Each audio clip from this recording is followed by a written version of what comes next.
ഡോക്ടറെ സ്വാധീനിക്കാൻ ഞാൻ പറഞ്ഞതല്ലേ. 20 ദിവസത്തിനകം വാദിയെ ആശുപത്രിയിൽ നിന്ന് ഡിസ്ചാർജ് ചെയ്തിരുന്നെങ്കിൽ കേസ് 324 നിന്നേനെ. ഇതിപ്പോ 326 ആയി. 10 കൊല്ലം വരെ ജയിലിൽ കിടക്കേണ്ടതായി വരും. അയ്യോ വക്കീലെ, ആരോട് ചോദിച്ചിട്ടാണോ കുത്താൻ പോയത്? 50 രൂപയുടെ വായ്പ കേസല്ലേ കത്തിക്കുത്ത് വരെ എത്തിച്ചത്? അനുഭവിച്ചോ? സാക്ഷികളെ കുറെയൊക്കെ സ്വാധീനിച്ചു വെച്ചിട്ടുണ്ട്. എനിക്ക് വിശ്വാസമില്ല. കൂട്ടുകയറിയെന്ന് ബബ്ബ എന്ന് പറയുന്ന സാക്ഷികളെ കൊണ്ട് ഒരു കാര്യമില്ല. സാക്ഷികൾ സ്ട്രോങ് ആവാത്തിടത്തോളം കാലം എന്നെ കുറ്റപ്പെടുത്തരുത്. അയ്യോ വക്കീലെ, അങ്ങനെ കൈയൊഴിയല്ലേ. എന്തായാലും കോടതി കാണാം. ഗുമസ്തന്റെ fees, stamp paper, court fees സ്റ്റാമ്പിന്റെ കാശൊക്കെ കരുതിക്കൊള്ളൂ കേട്ടോ.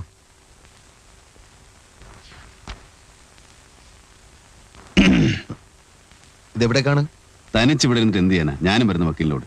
എവിടേക്ക്? വക്കീൽ എവിടേക്കാണോ അവിടേക്ക്. ഞാൻ കോടതിയിലേക്കാ. ആയിക്കോട്ടെ. ഞാനവിടെ ഭയങ്കര ബിസി ആയിരിക്കും. ബിസി ആയിക്കോന്നേ. പരോള് കഴിയുന്നതിന് മുമ്പ് നല്ല 2 നോവൽ എഴുതി ഫിനിഷ് ഇവിടെ ഇരുന്നോ. ഹേയ്, ഇവിടെ ഇരുന്നാ പെൺകുട്ടി കയറി വരും. പിന്നെ താല്പര്യമില്ലാത്ത കാര്യങ്ങളെ കുറിച്ച് സംസാരിക്കേണ്ടി വരും. സംസാരിച്ചോ?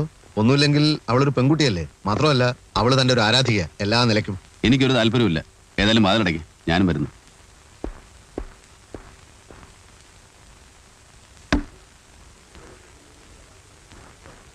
വക്കീലെ വക്കീലെ, ഞാൻ പറയുന്ന ഒന്ന് കേക്ക് വക്കീലെ. അനന്ത, ഇനി അവധിക്ക് വെക്കുന്ന പ്രശ്നമില്ല. എടോ, കേസ് നടത്തുമ്പോൾ ഒരു വൃത്തി വേണം. എനിക്ക് സ്ഥിരമായിട്ട് ഇതായിരുന്നല്ലോ പണി. ഞാൻ വിളിക്കാം. വക്കാലത്ത് ഏറ്റെടുക്കാനും കാശ് വാങ്ങിക്കാനൊക്കെ എന്തൊരു പല്ലിളിച്ചാട്ടിലായിരുന്നു. ആത്മാർത്ഥയില്ലാത്ത ഇയാളെ പിന്നാലെ നടക്കുന്നതിൽ ഭേദം ജയിലിൽ കിടക്കുന്ന.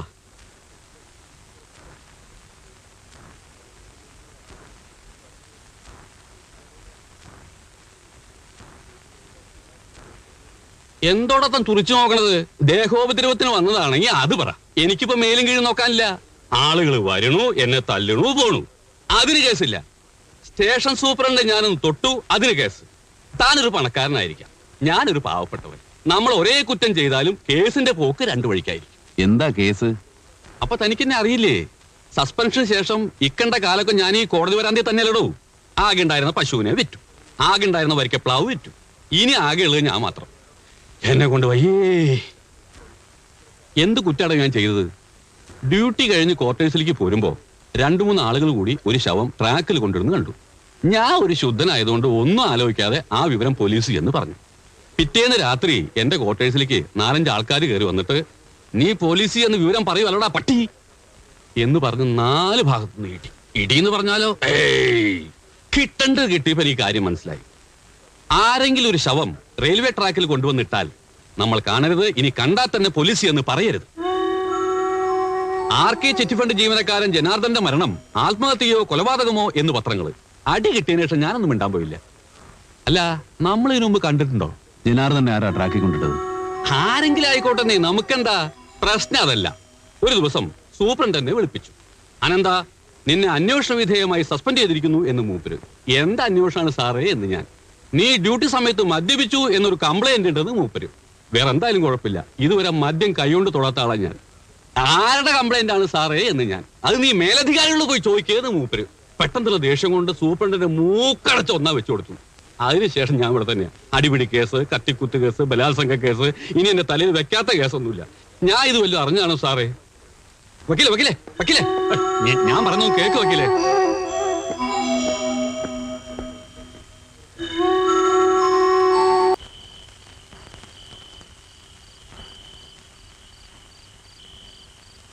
വക്കീൽ എന്താ ഒന്നും പറയാത്തത്? എന്തു പറയാൻ? അയാൾ പറഞ്ഞത് ശരിയാണെങ്കിൽ ജനുവിനെ ആരോ കൊന്നതാവില്ലേ? ആവാം. അപ്പൊ അവരാദ്യം പരാതി കൊടുത്തത് ശരിക്കും സംശയം തോന്നിട്ട് തന്നെ ആയിരിക്കും. പിന്നെന്താ അവര് പരാതി പിൻവലിച്ചത്? പിൻവലിക്കണമെന്ന് തോന്നി കാണും. അപ്പൊ വക്കീലിനതൊന്ന് അന്വേഷിക്കായിരുന്നില്ലേ? അന്വേഷിക്കാൻ ഞാനാര്? CBI ഓഫീസറോ ഡിറ്റക്റ്റീവോ? നേരെ ഒരുപാടായി. വന്നു കിടന്നുറങ്ങാം. മോളെ, പിന്നെ ആരോ വരുന്നു. അച്ഛൻ എവിടെ നിന്ന് ചോദിച്ചാ ഇവിടെ ഇല്ലാന്ന് പറഞ്ഞേക്ക്.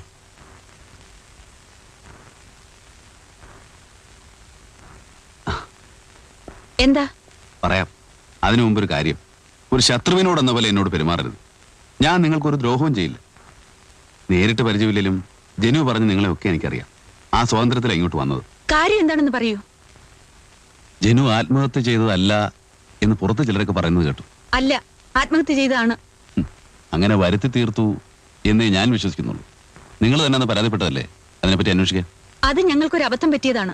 ഒരു തെറ്റിദ്ധാരണയുടെ പുറത്ത് പരാതി കൊടുത്തന്നേ ഉള്ളൂ. പിറ്റേ ദിവസം തന്നെ ഞങ്ങളത് പിൻവലിച്ചു. അതെ, അതെന്തുകൊണ്ടാണെന്നാണ് എനിക്കറിയേണ്ടത്. മരിച്ചുപോയത് എന്റെ ചേട്ടനാണ്. അനുഭവിക്കുന്നത് ഞങ്ങളും. ഞങ്ങൾക്കില്ലാത്ത വിഷമം നിങ്ങൾക്കെന്തിനാ? ഞങ്ങൾക്കാർക്കും ആ സംഭവത്തെക്കുറിച്ച് ഒരു പരാതിയില്ല. ഇനി ഈ കാര്യം പറഞ്ഞ് ഞങ്ങളെ ബുദ്ധിമുട്ടിപ്പിക്കരുത്. എനിക്കല്പം തിരക്കുണ്ട്.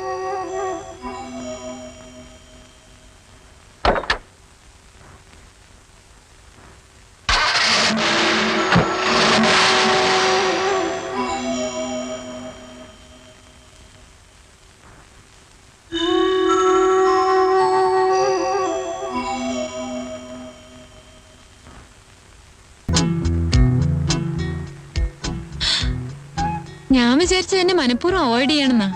ഇന്നലെ എത്ര നേരം അവിടെ വന്ന് കാത്തിരുന്നോ? അതുകൊണ്ടല്ലേ ഇവിടെ വന്ന് കാണാമെന്ന് വെച്ചത്. സന്തോഷം. പക്ഷെ ഒരു വ്യത്യാസമുണ്ട്. ഇന്ന് ഇന്റർവ്യൂ ചെയ്യപ്പെടുന്നത് മാനസയാണ്. കാര്യങ്ങൾ അറിയേണ്ടത് എനിക്കും. എനിക്കതിന് അവാർഡൊന്നും കിട്ടിയിട്ടില്ലല്ലോ. വേണ്ട, വളരെ സ്മാർട്ടായ ഒരു ജേർണലിസ്റ്റാണ് മാനസ. ഈ നാട്ടിലെ പ്രധാനപ്പെട്ട വാർത്തകളൊന്നും മാനസ അറിയാതെ കടന്നു പോവില്ല. തിരക്കിട്ട പണിയില്ലെങ്കിൽ ഒന്ന് പുറത്തേക്ക് വരൂ.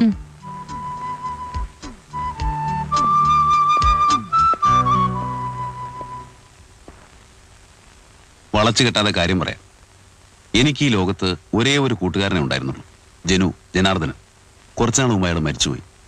ഞാനപ്പോൾ ജയിലിലായിരുന്നു. ആത്മഹത്യയാണെന്നായിരുന്നു കേട്ടിരുന്നത്. പക്ഷേ ഇപ്പൊ കിട്ടിയ സൂചനകൾ വെച്ച് നോക്കുമ്പോൾ ജനുവിനെ ആരോ കൊന്നതാണ്. പോലീസ് അന്വേഷണം ഉണ്ടായില്ലേ? ജനുവിന്റെ ബോഡി ട്രാക്കിൽ കൊണ്ടുപോയിടുന്നത് കണ്ടു എന്ന് പോലീസിൽ റിപ്പോർട്ട് ചെയ്ത ഗാങ്മാൻ ഇപ്പോൾ സസ്പെൻഷനിലാണ്. കൊലപാതകമാണെന്ന് പരാതിപ്പെട്ട ജനുവിന്റെ വീട്ടുകാർ പിന്നീട് നാവ് ഉയർത്തിയിട്ടില്ല. വലിയ കൈകളാവണം പുറകിൽ. അന്ന് ഏതോ ഒരു പത്രത്തിൽ കൊലപാതകമാണെന്ന് പറഞ്ഞ് വിശദമായ ഒരു റിപ്പോർട്ട് വന്നിരുന്നതായി വക്കീൽ പറഞ്ഞു. ആ പത്രവും തപ്പിയെടുക്കാൻ മാനസിക് എന്നെ സഹായിക്കാമോ? ജനാർദ്ദനൻ അല്ലേ? അതെ.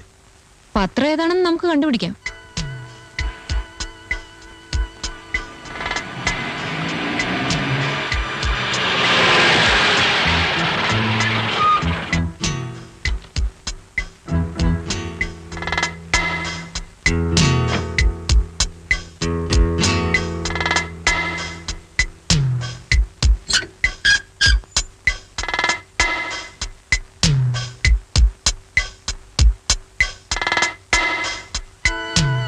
ആൾപെരുമാറ്റമുള്ള ലക്ഷണമില്ല. നമുക്ക് ആരോടെങ്കിലും അന്വേഷിക്കാം.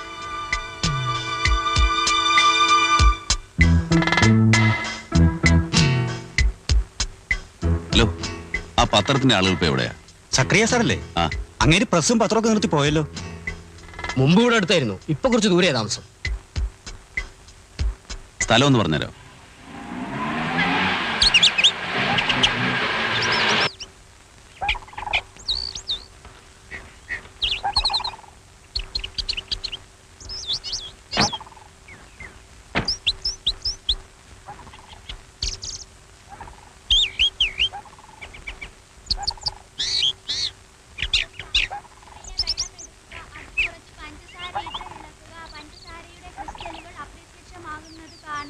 പഞ്ചസാര വെള്ളത്തിൽ ലയിച്ചു ചേരുന്നു. ഈ ലായനിയുടെ വിവിധ ഭാഗങ്ങളിൽ നിന്ന് ഓരോ തുള്ളിയെടുത്ത് രുചിച്ചു നോക്കുക. ഏതു ഭാഗത്തു നിന്ന് രുചിച്ചു നോക്കിയാലും ഒരേ രുചി ഉള്ളതാണെന്ന് കാണാം.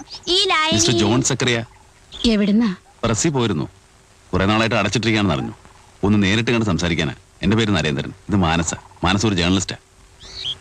അങ്ങേര് സുഖമില്ലാതെ കിടക്കുക. ബുദ്ധിമുട്ടിക്കില്ല, ഒരു 5 മിനിറ്റ് മതി.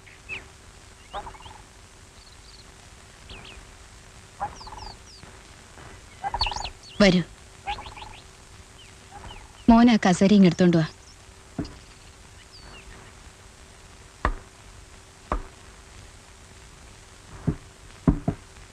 ഏതോ പത്രത്തിൽ നിന്നാ.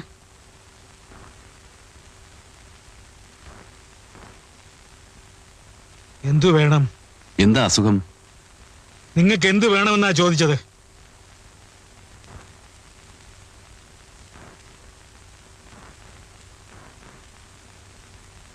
ജ്വാലയില് ജനാർദ്ദൻ എന്നൊരാളുടെ മരണത്തെപ്പറ്റി ഒരു റിപ്പോർട്ട് വന്നിരുന്നല്ലോ കുറച്ചു മുമ്പ്. ജനു എൻ്റെ ഒരു അടുത്ത സുഹൃത്തായിരുന്നു. സംഭവം നടക്കുന്ന സമയത്ത് ഞാനിവിടെ ഉണ്ടായിരുന്നില്ല. അതൊരു കൊലപാതകമായിരുന്നു എന്നുള്ള വാർത്ത വന്നത് ജ്വാലയിൽ മാത്രമാണ്. എവിടെ നിന്നാണ് ന്യൂസ് കിട്ടിയത്? അങ്ങനെ ഒരു ന്യൂസ് എന്റെ പത്രത്തിൽ വന്നതായി എനിക്ക് ഓർമ്മയില്ല. വന്നു സർ, പത്രം എന്റെ കയ്യിലുണ്ട്. വേണ്ട, എനിക്കത് കാണണ്ട.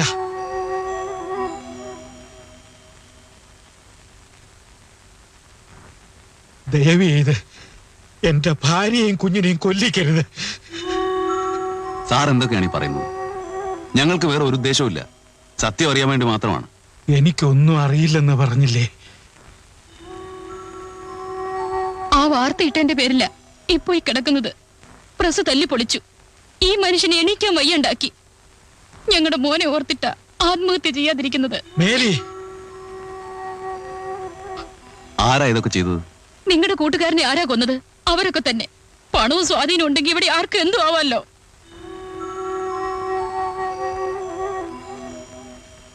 ഭയപ്പെടണ്ട. ഞാൻ അറിയുന്നതുകൊണ്ട് ഒരു അപകടവും വരില്ല. ആരാ നിങ്ങളെ ഉപദ്രവിച്ചത്?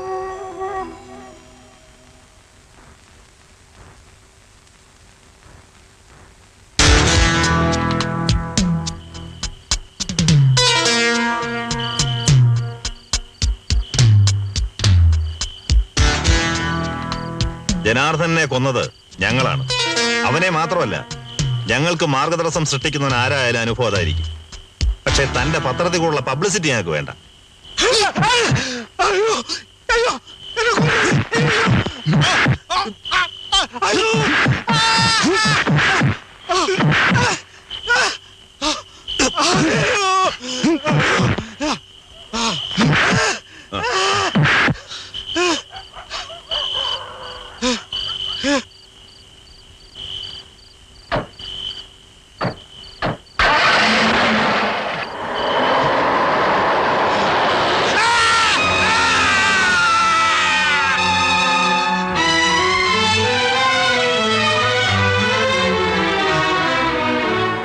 മാസത്തോളം വെള്ളൂരിലെ ആശുപത്രിയിലായിരുന്നു. ചികിത്സയ്ക്ക് മാത്രമല്ല, ഭക്ഷണത്തിന് കൂടി വഴിയില്ലാതായപ്പോ തിരിച്ചു പോന്നു. എവളിപ്പോ റബ്ബർ തോട്ടത്തിൽ പണിക്ക് പോകുന്നതുകൊണ്ടാ മരിക്കാതെ കിടക്കുന്നത്.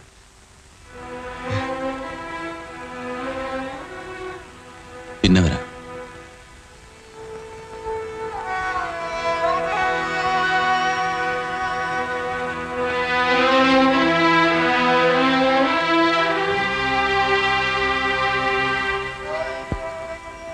ഒരു കാര്യം ചോദിച്ചോട്ടെ, ചികിത്സയ്ക്കും മരുന്നിനും ഒക്കെ നിവൃത്തിയില്ലാത്തവരെ പറ്റി പത്രത്തിൽ എഴുതിയാല് വല്ല പ്രയോജനം ഉണ്ടാവുമോ? ശരിക്കും വഴിമുട്ടിപ്പോയി. അതുകൊണ്ടാ.